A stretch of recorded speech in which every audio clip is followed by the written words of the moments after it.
Sabe aquelas histórias que parecem roteiro de filme? Pois é, um império bancário que desmorona em menos de 24 horas. É exatamente isso que a gente vai detalhar hoje. A queda vertiginosa do Banco Master, um drama financeiro que começou, acredite se quiser, num aeroporto e sacudiu o mercado inteiro. Imagina só a cena. Um banqueiro importante, de malas prontas para uma viagem de negócios em Dubai. Tudo certo, né? Só que essa viagem não só não aconteceu, como terminou de um jeito que ninguém, absolutamente ninguém, esperava. Então, o palco de tudo isso é o Aeroporto Internacional de Guarulhos. Pensa na agitação de uma segunda-feira à noite, por volta das 10 horas, um dos lugares mais movimentados da América do Sul. E é ali, no meio daquela confusão de gente indo e vindo, que a Polícia Federal aborda Daniel Vorcaro, o dono do Banco Master. Ele estava prestes a embarcar no voo, e naquele exato momento começava uma investigação que abalaria as estruturas do mercado financeiro. Bom, vamos entender essa história direito. O nosso ponto de partida é esse aí, o momento em que a bomba estourou. Olha, a situação ali era de uma tensão absurda, porque não foi uma prisão por acaso. A Polícia Federal já estava monitorando Daniel Vorcaro. A suspeita? Que essa viagem de negócios para Dubai poderia ser, na verdade, uma bela de uma tentativa de fuga. Então, a prisão momentos antes do embarque foi uma ação totalmente calculada para garantir que ele ficasse no Brasil para enfrentar a investigação. Mas olha, o buraco era bem mais embaixo. A história não era só sobre o Vorcaro. A operação, batizada de Compliance Zero, foi como uma rede de arrasto que pegou um monte de gente e várias instituições pelo caminho. E aqui a gente vê o tamanho do problema. A operação não ficou só nos muros do Banco Master, não. Além da diretoria inteira ter sido presa, a investigação respingou até no presidente do BRB, o Banco de Brasília, que foi afastado do cargo. Isso dá uma dimensão da teia de conexões que a polícia estava investigando. E aqui um ponto crucial: 5 mandados de prisão preventiva. E vale a pena a gente entender o que isso significa. Prisão preventiva não é uma coisa banal. É um recurso extremo que a justiça usa quando acredita que a pessoa solta pode atrapalhar a investigação, sabe? Coisas como destruir provas, ameaçar testemunhas ou, o mais óbvio nesse caso, fugir do país. Ok, mas qual era a acusação, afinal de contas? Como é que esse esquema todo supostamente funcionava na prática? Vamos mergulhar no centro da investigação agora.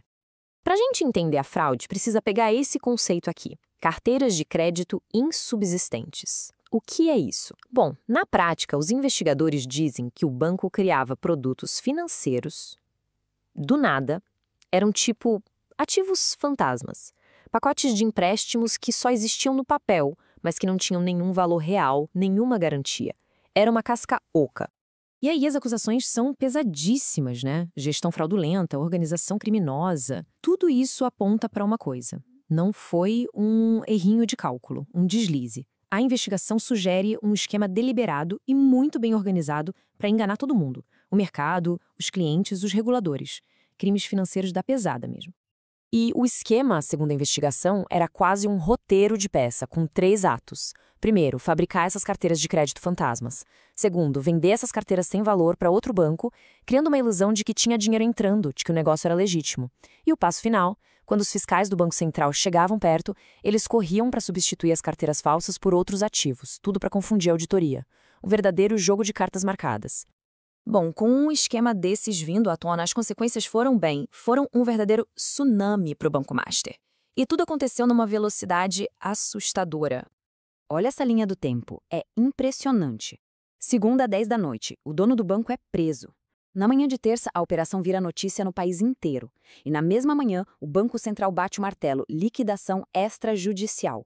Fim de jogo para o Banco Master. Tudo, absolutamente tudo, em menos de um dia. É uma queda que mal dá tempo de piscar.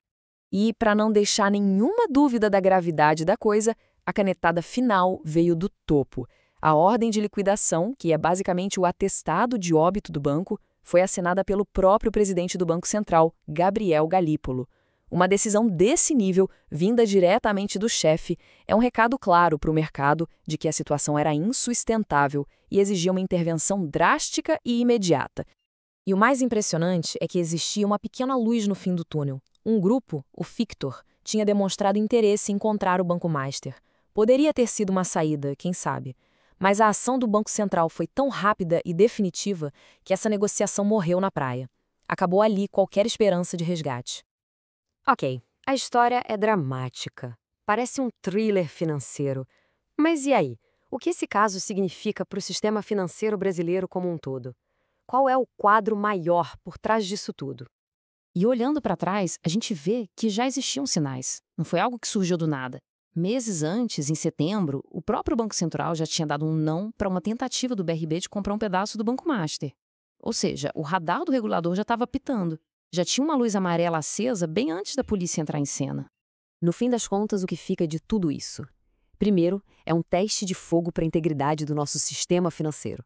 Segundo, mostra a força do Banco Central para agir rápido e cortar o mal pela raiz.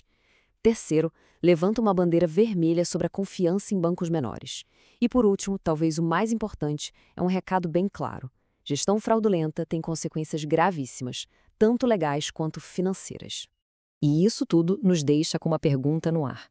Essa pancada vai servir de lição? A queda do Banco Master vai forçar uma regulação ainda mais dura, mais inteligente para evitar que a próxima crise sequer comece? É uma pergunta que, por enquanto, só o futuro pode responder. Escute tendências, fatos e críticas em poucos minutos.